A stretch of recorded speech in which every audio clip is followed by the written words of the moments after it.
Hello friends, welcome to Dhana's tips. இன்றைக்கி நம்ம Coimbatore special அரிசி பருப்பு சாதம் எப்படி பண்ணுறதுன்னு பார்க்கலாம். இந்த சாதம் பண்ணுறதுக்கு தேவையான பொருட்கள்: சாப்பாட்டு அரிசி 200 கிராம், துவரம் பருப்பு 100 கிராம், தக்காளி 2, சின்ன வெங்காயம் 100 கிராம், பெருங்காயம் சிறிதளவு, பச்சை மிளகாய் 2, காய்ந்த மிளகாய் 2, பூண்டு 6 பல், சாம்பார் பொடி 1 ஸ்பூன், கடுகு 1 ஸ்பூன், சீரகம் 1 ஸ்பூன், உளுத்தம்பருப்பு 1 ஸ்பூன், கருவேப்பிலை சிறிதளவு, உப்பு, எண்ணெய் மற்றும் நெய்.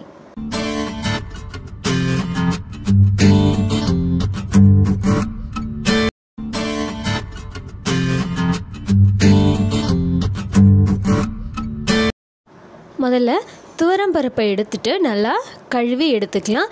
துவரம் பருப்பை களைஞ்சி முடித்ததுக்கப்புறமா நம்ம சாப்பாட்டு அரிசியும் அது மேலேயே சேர்த்துட்டு திருப்பியும் 2 தடவை அரிசியை களைஞ்சி எடுத்துடலாம்.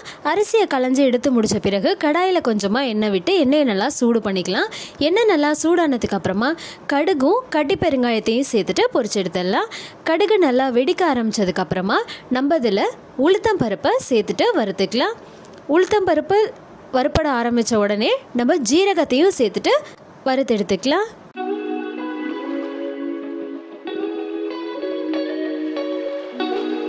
உளுத்தம் பருப்பு நல்லா வறுப்பட்டுருச்சு. இப்போ இதில் நம்ம பச்சை மிளகாயை கீரி சேர்த்துக்கலாம். காய்ந்த மிளகாயை சின்ன சின்ன பீசஸாக கட் பண்ணி சேர்த்துட்டு வதக்கிக்கலாம். மிளகாய் சேர்த்து வதக்கி முடித்ததுக்கப்புறமா நம்ம தோல் உரித்த பூண்டு பற்களை சேர்த்துட்டு வதக்கிக்கலாம்.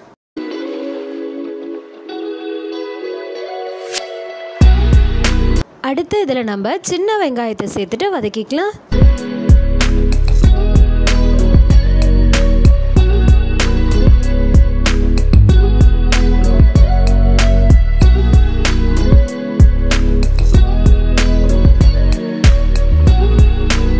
சின்ன வெங்காயம் நல்லா வதங்கிருச்சு. அடுத்து நம்ம நறுக்கி வச்ச தக்காளியை இதில் சேர்த்துட்டு வதக்கிக்கலாம்.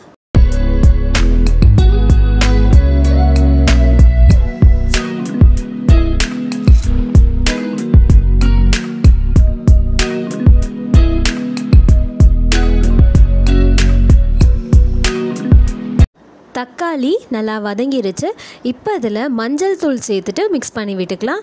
மஞ்சள் தூள் சேர்த்துட்டு கலந்து முடிச்சு விட்ட பிறகு நம்ம இதில் சாம்பார் பொடியையும் சேர்த்துட்டு மிக்ஸ் பண்ணி விட்டுக்கலாம்.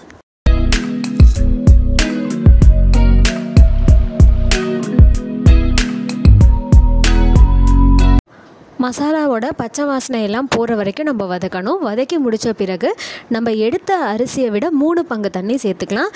நான் அன்றைக்கி 1 டம்ளரால் அரிசி அளந்து எடுத்தேன் 200 கிராம். அதனால் நான் இப்போ 3 பங்கு தண்ணி இதில் சேர்த்துக்கிறேன். இப்போ இதில் கடைசியாக நம்ம ஒரு கொத்து கருவேப்பிலையும் சாதத்துக்கு தேவையான அளவு உப்பும் சேர்த்துட்டு மிக்ஸ் பண்ணி விட்டுக்கலாம். நம்ம அரிசியையும் பருப்பையும் களைஞ்சி முடித்த பிறகு அதில் கொஞ்சமாக தண்ணி சேர்த்து ஒரு 10 நிமிஷத்துக்கு நம்ம ஊற வச்சு எடுத்துக்கலாம். அப்போ தான் நமக்கு அது சீக்கிரமாக வேகும்.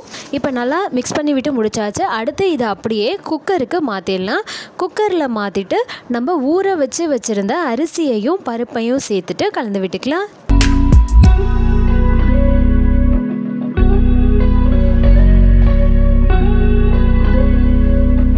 இப்போ இதில் 1 ஸ்பூன் நெய் ஆட் பண்ணிக்கலாம். நெய் ஆட் பண்ணி மிக்ஸ் பண்ணி விட்டு முடித்ததுக்கப்புறமா குக்கரை நல்லா மூடி வச்சு 3 விசில் வர மாதிரி வேக வச்சு எடுத்துக்கலாம். 3 விசில் வந்துருச்சு. இப்போ பார்த்திங்கன்னா சாதம் நல்லா வெந்துருச்சு. இதை ஒரு தடவை கிளறி விட்டுக்கலாம். இதை கிளறும் போது நம்ம டேஸ்ட்டுக்காக இன்னும் கொஞ்சம் நெய் கூட இதில் ஆட் பண்ணிக்கலாம்.